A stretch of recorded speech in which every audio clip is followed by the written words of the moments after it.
ஓம் சாந்தி. 25/3/2025.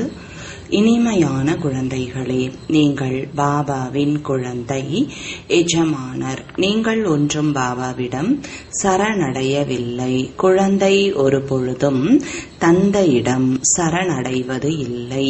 கேள்வி: எந்த விஷயத்தின் சிந்தனை எப்பொழுதும் நடைபெற்று கொண்டு இருக்கும் என்றால் மாயை தொந்தரவு செய்யாது. பதில்: நாம் பாபாவிடம் வந்துள்ளோம். அவர் நம்முடைய தந்தையாகவும் உள்ளார், ஆசிரியராகவும் உள்ளார், சத்குருவாகவும் உள்ளார். ஆனால் அவர் நிராகாரர். நிராகார ஆத்மாக்களாகிய நமக்கு கற்றுத்தருபவர் நிராகார பாபா. இது புத்தியில் நினைவு இருக்கும் என்றால் மகிழ்ச்சி அதிகரித்து கொண்டே இருக்கும். பிறகு மாயை தொந்தரவு செய்யாது. ஓம் சாந்தி. திரிமூர்த்தி தந்தை குழந்தைகளுக்கு புரிய வைத்துள்ளார். திரிமூர்த்தி தந்தை அல்லவா? மூவரையும் படைப்பவர் அனைவரின் தந்தை ஆகிறார். ஏனென்றால் உயர்ந்தவரிலும் உயர்ந்தவர் அந்த தந்தைதான். நாம் அவருடைய குழந்தைகள் என்பது குழந்தைகளின் புத்தியில் உள்ளது. எப்படி பாபா பரம்தாமத்தில் வசிக்கிறாரோ அதே போல ஆத்மாக்களாகிய நாமும் அங்கே வசிப்பவர்கள்.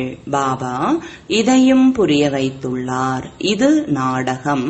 நடக்கின்ற அனைத்தும் நாடகத்தில் ஒரு முறை மட்டுமே நடைபெறுகிறது. பாபாவும் ஒரு முறை மட்டுமே படிப்பு சொல்லித் தருவதற்காக வருகிறார். நீங்கள் ஒன்றும் சரணாகதி அடைவது இல்லை. நான் உங்களை சரணடைந்தேன் என்று சொல்வது இந்த வார்த்தை பக்தி மார்க்கத்தினுடையது ஆகும். குழந்தை எப்போதாவது தந்தையிடம் சரணடைவாரா என்ன? தந்தை உங்களை தம்முடையவர்களாக ஆக்கிக் கொண்டுள்ளார். குழந்தைகள் தந்தையை தம்முடையவராக ஆக்கிக் கொண்டுள்ளனர். குழந்தைகள், நீங்கள் தந்தையை அழைப்பதே பாபா வாருங்கள், எங்களை தங்கள் வீட்டுக்கு அழைத்து செல்லுங்கள் அல்லது ராஜ்யத்தை கொடுங்கள் என்றுதான். ஒன்று சாந்தி தாமம், இன்னொன்று சுகதாமம். சுகதாமம் என்பது பாபாவின் ஆஸ்தி மற்றும் துக்கதாமம் ராவணனுடைய ஆஸ்தி. 5 விகாரங்களில் சிக்குவதால் துக்கத்தின் மேல் துக்கம்தான். இப்பொழுது குழந்தைகள் அறிவார்கள், நாம் பாபாவிடம் வந்துள்ளோம். அவர் தந்தையாகவும் ஆசிரியராகவும் உள்ளார். ஆனால் அவர் நிராகாரர். நிராகார ஆத்மாக்களாகிய நமக்கு கற்றுத்தருபவரும் கூட நிராகாரர். அவர் ஆத்மாக்களின் தந்தை. இது எப்பொழுதும் புத்தியில் நினைவு இருக்கும் என்றால் மகிழ்ச்சி அதிகரித்து கொண்டே இருக்கும். இதை மறப்பதால் தான் மாயை தொந்தரவு செய்கிறது. இப்போது நீங்கள் பாபாவிடம் அமர்ந்து இருக்கிறீர்கள் என்றால் பாபா மற்றும் ஆஸ்தி நினைவிற்கு வருகிறது. நோக்கம் புத்தியில் உள்ளதுதானே. சிவ பாபாவை தான் நினைவு செய்ய வேண்டும். கிருஷ்ணரை நினைப்பது மிகவும் சுலபம். சிவ பாபாவை நினைவு செய்வதில்தான் முயற்சி உள்ளது. தன்னை ஆத்மா என உணர்ந்து பாபாவை நினைவு செய்ய வேண்டும். கிருஷ்ணர் இருப்பார் என்றால் அவர் மீது அனைவரும் மோகம் கொண்டு விடுவார்கள். குறிப்பாக மாதர்களோ நமக்கு கிருஷ்ணரை போல குழந்தை வேண்டும், கிருஷ்ணரை போல கணவர் வேண்டும் என விரும்புகின்றனர். இப்பொழுது தந்தை கூறுகிறார், நான் வந்துவிட்டேன். உங்களுக்கு கிருஷ்ணரை போல குழந்தை அல்லது கணவர் கூட கிடைப்பார். அதாவது இவரை போல குணம் நிறைந்தவராக, அனைத்து குணங்களிலும் நிறைந்தவராக, 16 கலையில் முழுமையாக சுகம் தரக்கூடியவர் உங்களுக்கு கிடைப்பார். சொர்க்கம் அல்லது கிருஷ்ணபுரியில் அளவற்ற சுகம் இருக்கும். குழந்தைகள் அறிவார்கள், இங்கே நாம் நாம் கிருஷ்ணபுரிக்கு செல்வதற்காக படிக்கிறோம். சொர்க்கத்தை தான் அனைவரும் நினைவு செய்கிறார்கள். யாராவது இறந்து போனால் இன்னார் சொர்க்கவாசி ஆகிவிட்டார் என்று சொல்கின்றனர். அப்படியானால் மகிழ்ச்சியாகிவிட வேண்டும், கை தட்ட வேண்டும். நரகத்திலிருந்து விடுபட்டு சொர்க்கத்திற்கு செல்வது என்பது மிகவும் நல்லதாயிற்று. யாராவது இன்னார் சொர்க்கத்திற்கு சென்று விட்டார் என சொன்னால் அவர் எங்கிருந்து சென்றார் என்று கேளுங்கள். நிச்சயமாக நரகத்திலிருந்துதான் சென்றுள்ளார். இதில்தான் அளவற்ற மகிழ்ச்சியின் விஷயம் உள்ளது. அனைவரையும் அழைத்து இனிப்பு வழங்க வேண்டும். ஆனால் இதுவோ புரிந்து கொள்ள வேண்டிய விஷயம். அவர்கள் 21 பிறவிகளுக்கு சொர்க்கம் சென்று விட்டனர் என சொல்ல மாட்டார்கள். சொர்க்கத்திற்கு சென்று விட்டார் என்று மட்டுமே சொல்கின்றனர். நல்லது. பிறகு அவருடைய ஆத்மாவை இங்கே ஏன் அழைக்கிறீர்கள்? நரகத்தின் உணவை உண்ண செய்வதற்காக. அப்படியா? நரகத்திற்கு அழைக்க கூடாது. இதை பாபா புரிய வைக்கிறார். ஒவ்வொரு விஷயமும் ஞானத்தினுடையது. எங்களை தூய்மையற்ற நிலையிலிருந்து தூய்மையாக ஆக்குங்கள் என்று பாபாவை அழைக்கின்றனர் என்றால் நிச்சயமாக தூய்மை இழந்த ஷரீரங்களை முடித்து விட வேண்டும். அனைவரும் இறந்து விடுவார்கள். பிறகு யார் யாருக்காக அழுவார்கள்? இப்பொழுது நீங்கள் அறிந்து கொண்டு இருக்கிறீர்கள். நாம் இந்த ஷரீரத்தை விட்டு நம் வீட்டுக்கு போக போகிறோம். இப்பொழுது இந்த பயிற்சியை செய்து கொண்டிருக்கிறோம். எப்படி ஷரீரத்தை விடுவது? அப்படிப்பட்ட முயற்சியை உலகத்தில் யாராவது செய்து இருப்பார்களா? குழந்தைகள், உங்களுக்கு இந்த ஞானம் உள்ளது. அதாவது இந்த ஷரீரம் பழையது. பாபாவும் கூறுகிறார், நான் பழைய செருப்பை கடனாக பெற்றுக்கொள்கிறேன். நாடகத்தில் இந்த ரதம் தான் நிமித்தமாக ஆக்கப்பட்டுள்ளது. இது மாறாது. இவரை மீண்டும் நீங்கள் 5000 ஆண்டுகளுக்கு பிறகு பார்ப்பீர்கள். நாடகத்தின் ரகசியத்தை புரிந்து கொண்டீர்கள் தானே? இதை புரிய வைப்பதற்கு பாபாவை தவிர வேறு யாருக்கும் சக்தி கிடையாது. இந்த பாடசாலை அற்புதமானது. இங்கே நாங்கள் பகவான் பகவதி ஆவதற்காக பகவானின் பாடசாலைக்கு செல்கிறோம் என்று முதியவர்களும் சொல்வார்கள். முதியவர்கள் ஒரு பொழுதும் பள்ளிக்கூடத்தில் படிப்பது இல்லை. உங்களிடம் யாராவது எங்கே செல்கிறீர்கள் என கேட்டால் ஈஸ்வரிய பல்கலைக்கழகத்திற்கு செல்கிறோம் என்று சொல்லுங்கள். அங்கே நாங்கள் ராஜயோகத்தை கற்றுக்கொள்கிறோம். அந்த மாதிரியான வார்த்தைகளை சொல்லுங்கள். அவர்கள் கேட்டதும் தலை சுற்ற வேண்டும். முதியவர்களும் நாங்கள் பகவானின் பாடசாலைக்கு செல்கிறோம் என்று சொல்வார்கள். இதுபோல வேறு யாரும் சொல்ல முடியாது. நிராகார பகவான் பிறகு எங்கிருந்து வந்தார் என கேட்பார்கள். ஏனென்றால் அவர்களோ பகவான் பெயர் உருவத்திற்கு அப்பாற்பட்டவர் என நினைக்கின்றனர். இப்பொழுது நீங்கள் புரிதலுடன் சொல்கிறீர்கள். ஒவ்வொரு மூர்த்தியின் செயல்பாடுகள் பற்றியும் நீங்கள் அறிவீர்கள். புத்தியில் இது உறுதியாக உள்ளது. அதாவது உயர்ந்ததிலும் உயர்ந்தவர் சிவபாபா, அவருடைய குழந்தைகள் நாம். நல்லது. பிறகு சூக்ஷ்ம வதனத்தை சார்ந்த பிரம்மா, விஷ்ணு, சங்கர். நீங்கள் வெறுமனே சொல்வது இல்லை. பிரம்மா மூலம் எப்படி ஸ்தாபனை செய்கிறார் என்பதை நீங்கள் மிக நன்றாக அறிவீர்கள். உங்களை தவிர வேறு யாராலும் அவரது வாழ்க்கை வரலாற்றை சொல்ல முடியாது. தங்களுடைய வாழ்க்கை வரலாறு பற்றியே தெரியாது எனும்போது மற்றவர்களுடையதை பற்றி எப்படி அறிவார்கள்? நீங்கள் இப்போது அனைத்தையும் அறிந்து கொண்டு விட்டீர்கள். பாபா கூறுகிறார், நான் என்ன அறிந்திருக்கிறேனோ அதை குழந்தைகளாகிய உங்களுக்கு புரிய வைக்கிறேன். ராஜ்யத்தையும் பாபாவை தவிர வேறு யாராலும் கொடுக்க முடியாது. இந்த லக்ஷ்மி நாராயணர் எந்த ஒரு சண்டையினாலும் இந்த ராஜ்யத்தை அடையவில்லை. அங்கே சண்டை நடப்பது இல்லை. இங்கோ எவ்வளவு சண்டையிட்டுக் கேட்டுக்கொள்கின்றனர்.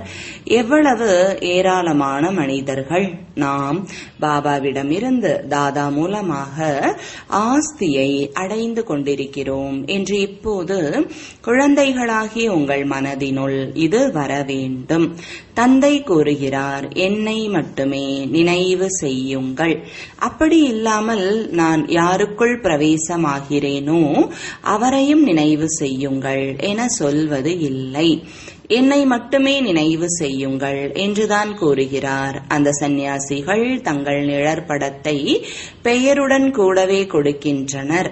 சிவபாபாவின் படத்தை எப்படி எடுப்பார்கள்?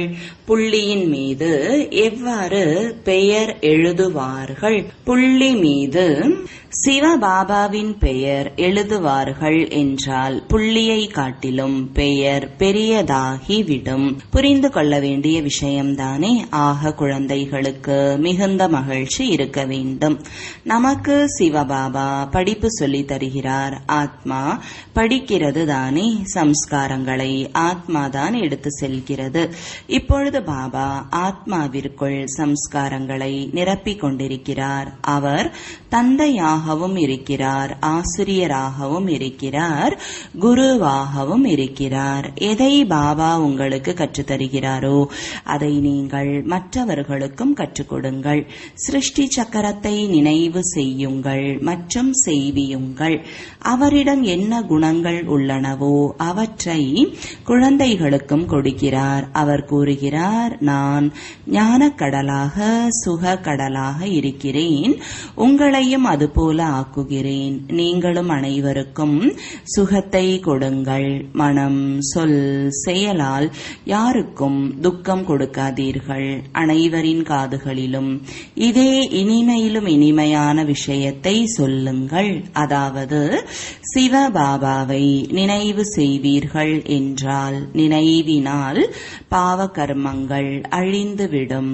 அனைவருக்கும் இந்த செய்தியை கொடுக்க வேண்டும். பாபா வந்திருக்கிறார், அவரிடமிருந்து இந்த ஆஸ்தியை அடைந்து கொள்ளுங்கள். அனைவருக்கும் இந்த செய்தியை கொடுக்க வேண்டும். கடைசியில் செய்தித்தாள்களிலும் இந்த செய்தியை போடுவார்கள். இதையோ அறிவீர்கள். கடைசியில் அனைவரும் சொல்வார்கள், அஹோ பிரபு, உங்களது லீலை. தாங்கள் தாம் அனைவருக்கும் சத்கதி அளிக்கிறீர்கள். துக்கத்திலிருந்து விடுவித்து அனைவரையும் சாந்தி தாமத்திற்கு அழைத்து செல்கிறீர்கள். இதுவும் கூட மாயஜாலம் ஆகிறது தானே. அவர்களுடையது அல்ப காலத்திற்கான மாயாஜாலம். இவரோ மனிதரிலிருந்து தேவதையாக ஆக்குகிறார் 21 பிறவிகளுக்கு. இந்த மன்மனாபவ என்ற மாய மந்திரத்தின் மூலம் நீங்கள் லக்ஷ்மி நாராயணன் ஆகிறீர்கள். மந்திரவாதி, ரத்தின வியாபாரி என்ற பெயர்கள் எல்லாம் சிவபாபாவிற்கு வைக்கப்பட்டவை, பிரம்மாவிற்கு அல்ல. இந்த பிராமணர், பிராமணிகள் அனைவரும் படிக்கின்றனர். படித்து பிறகு மற்றவர்களுக்கும் சொல்லித் தருகின்றனர். பாபா உங்கள் அனைவருக்கும் ஒன்றாக படிப்பை சொல்லித் தருகிறார். நீங்கள் பிறகு மற்றவர்களுக்கும் சொல்லித் தருகிறீர்கள். பாபா ராஜயோகத்தை கற்றுத்தந்து கொண்டிருக்கிறார். அதே தந்தைதான் படைப்பவர். கிருஷ்ணரோ படைப்பு அல்லவா? ஆஸ்தி படைப்பவரிடமிருந்து கிடைக்கும், படைப்பிடமிருந்து அல்ல. கிருஷ்ணரிடமிருந்து ஆஸ்தி கிடைப்பது இல்லை. விஷ்ணுவின் 2 ரூபங்கள் இந்த லக்ஷ்மி நாராயணன் ஆவர். சிறுவயதில் அவர்கள் ராதை கிருஷ்ணர். இந்த விஷயங்களை கூட உறுதியாக நினைவு செய்து கொள்ளுங்கள். முதியவர்களும் கூட இதில் தீவிரமாக செல்வார்கள் என்றால் உயர்ந்த பதவியை பெற முடியும்.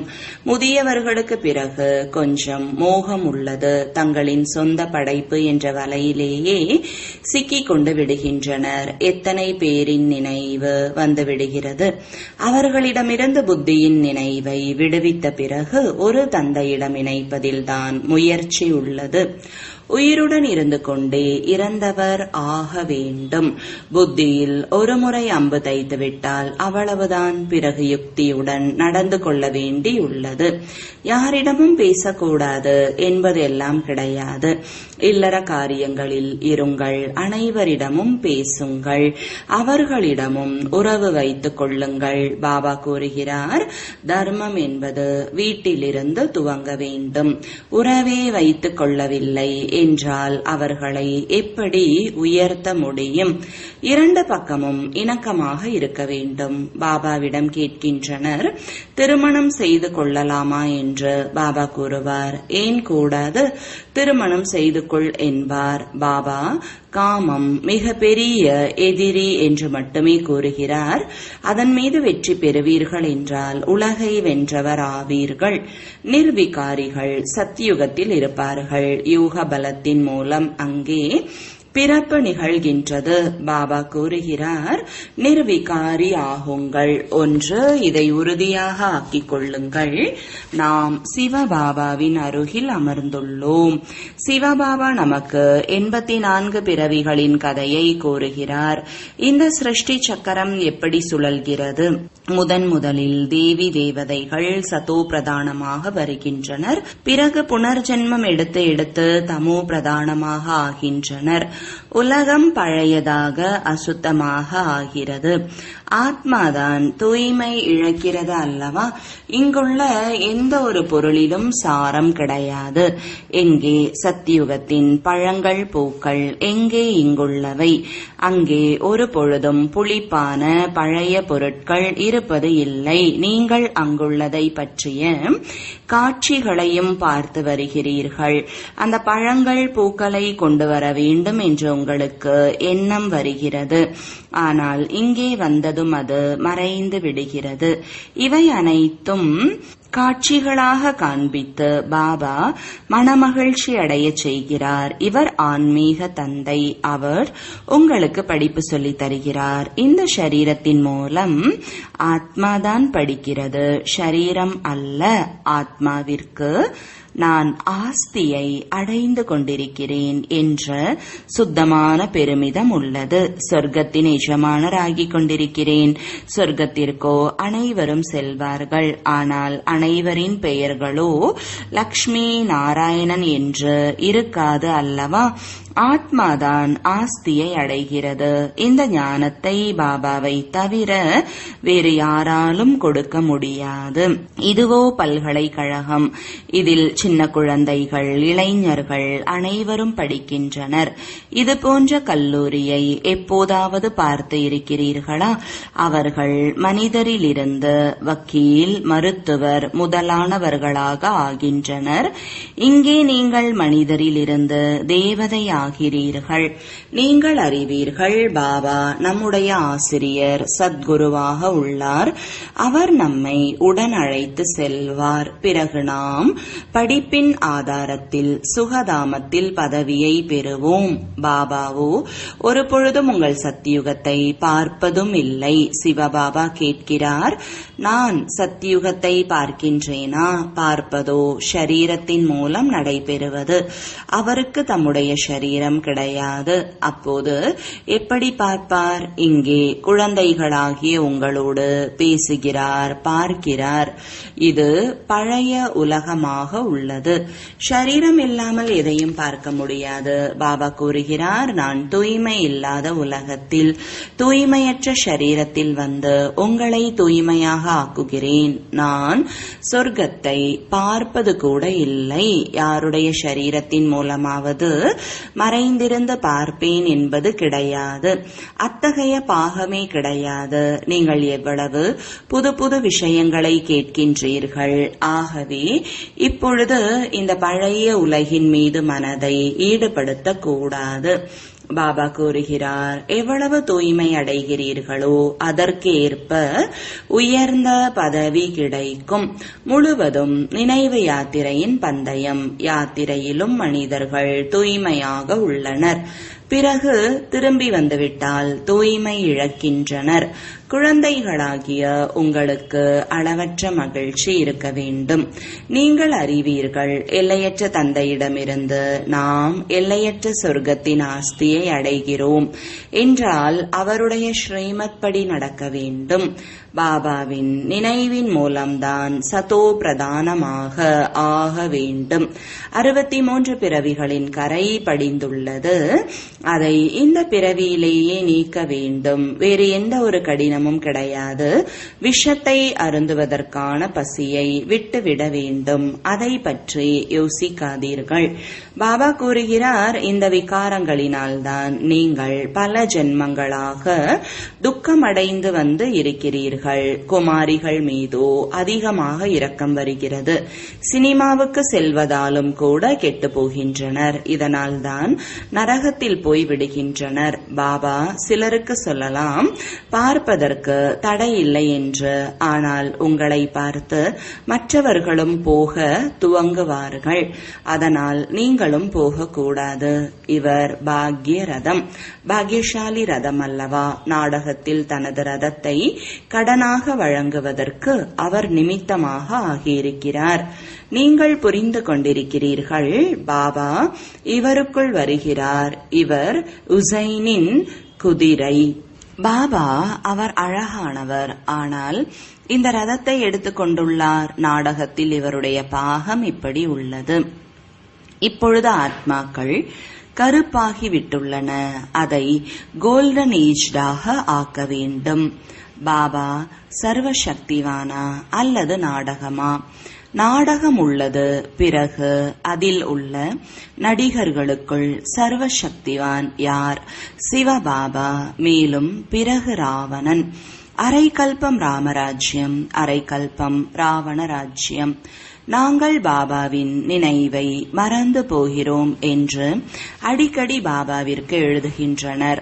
மனம் தளர்ந்து போகின்றனர். உங்களை சொர்க்கத்தின் எஜமானராக்குவதற்காக வந்துள்ளேன். பிறகு நீங்கள் ஏன் மனம் தளர்ந்து விடுகிறீர்கள்? முயற்சி செய்ய வேண்டும், தூய்மையாக வேண்டும். அப்படியே ராஜ்ய திலகம் கொடுத்து விடுவேனா என்ன? ஞானம் மற்றும் யோகத்தின் மூலம் தானாகவே தனக்கு ராஜ்ய திலகத்தை கொடுத்துக் கொள்வதற்கான தகுதியை உருவாக்கிக் கொள்ள வேண்டும். பாபாவை நினைவு செய்து கொண்டே இருப்பீர்கள் என்றால் நீங்கள் தாமாகவே ராஜ்ய திலகத்திற்கு தகுதியுள்ளவர்களாக ஆகிவிடுவீர்கள். புத்தியில் உள்ளது சிவபாபா, நம்முடைய இனிமையான தந்தை. ஆசிரியர் சத்குருவாக இருக்கிறார். நம்மையும் மிக இனிமையானவர்களாக ஆக்குகிறார். நீங்கள் அறிவீர்கள், நாம் கிருஷ்ணபுரிக்கு அவசியம் செல்வோம். ஒவ்வொரு 5000 ஆண்டுகளுக்கு பிறகும் பாரதம் நிச்சயமாக சொர்க்கமாகும். பிறகு நரகமாக ஆகின்றது. செல்வந்தர்களுக்கு இங்கேயே சொர்க்கம் என்றும், ஏழைகள் நரகத்தில் உள்ளனர் என்றும் மனிதர்கள் நினைக்கின்றனர். ஆனால் அப்படி இல்லை. இது நரகம்தான். நல்லது. இனிமையிலும் இனிமையான தேடி கண்டெடுக்கப்பட்ட செல்லமான குழந்தைகளுக்கு தாயும் தந்தையுமாகிய பாப்தாதாவின் அன்பு நினைவுகள் மற்றும் காலை வணக்கங்கள். ஆன்மீக குழந்தைகளுக்கு ஆன்மீக தந்தையின் வணக்கங்கள். ஆன்மீக தந்தைக்கு ஆன்மீக குழந்தைகளின் அன்பு நினைவுகளும் வணக்கங்களும். தாரணைக்கான முக்கிய சாரம். முதலாவது, சினிமா என்பது நரகத்திற்கு செல்வதற்கான வழியாகும். அதனால் சினிமாவை பார்க்கக்கூடாது. நினைவு யாத்திரை மூலம் தூய்மையாகி உயர்ந்த பதவியை பெற வேண்டும். இந்த பழைய உலகத்தின் மீது மனதை ஈடுபடுத்தக்கூடாது. மனம், சொல், செயலால் யாருக்கும் துக்கம் கொடுக்க கூடாது. அனைவரின் காதுகளிலும் இனிமையிலும் இனிமையான சொற்களை சொல்ல வேண்டும். அனைவருக்கும் பாபாவை நினைவுபடுத்த வேண்டும். புத்தியின் நினைவை ஒரு பாபாவிடம் இணைக்க வேண்டும். வரதானம்: நினைவு என்ற சுவிட்சை ஆன் செய்து ஒரு நொடியில் அஷரீரி நிலையை அனுபவம் செய்யக்கூடிய அன்பான புத்தியுடையவர் ஆவீர்களாக. விளக்கம்: எங்கு இறையன்பு இருக்கிறதோ அங்கு அஷரீரி ஆவது ஒரு நொடியின் விளையாட்டிற்கு சமமானது. எப்படி ஸ்விட்ச் ஆன் செய்த உடனேயே இருள் நீங்கி விடுகிறது, அதே போல அன்பான புத்தியுடையவராகி நினைவு என்ற ஸ்விட்சை ஆன் செய்தீர்கள் என்றால் தேகம் மற்றும் தேகத்தின் உலகத்தினுடைய நினைவு என்ற ஸ்விட்ச் ஆஃப் ஆகிவிடும். இது ஒரு நொடியின் விளையாட்டு. வாயால் பாபா என்று கூறுவதற்கு கூட நேரம் பிடிக்கும், ஆனால் நினைவில் கொண்டு வருவதற்கு நேரம் பிடிக்காது. இந்த பாபா என்ற வார்த்தை தான் பழைய உலகை மறப்பதற்கான ஆன்மீக அணுகுண்டு. ஸ்லோகன்: தேக உணர்வு என்ற மண்ணின் சுமையிலிருந்து அப்பாற்பட்டு இருந்தீர்கள் என்றால் டபுள் லைட் ஃபரிஷ்தா ஆகிவிடுவீர்கள். அவ்யக்த குறிப்பு: சத்தியம் மற்றும் பண்பாடு என்ற கலாச்சாரத்தை கடைபிடியுங்கள். சத்தியத்தை பகுத்தறிதல் என்பது எண்ணம், சொல், செயல், சம்பந்தம், தொடர்பு அனைத்திலும் தெய்வீக தன்மையின் உணர்வு ஏற்படுவது. ஒரு சிலர் நானும் எப்பொழுதும் உண்மையே பேசுகிறேன் என்பார்கள். ஆனால் பேச்சு அல்லது செயலில் தெய்வீக தன்மை இல்லை என்றால் உங்களுடைய உண்மை மற்றவர்களுக்கு உண்மை என்று தோன்றாது. எனவே சத்தியத்தின் சக்தி மூலமாக தெய்வீக தன்மையை தாரணை செய்யுங்கள். ஏதாவது சகித்துக் கொள்ள வேண்டி வந்தாலும் பயப்படாதீர்கள். சத்தியம் காலத்திற்கு ஏற்ப தானாகவே நிரூபிக்கப்பட்டு விடும். ஓம் சாந்தி.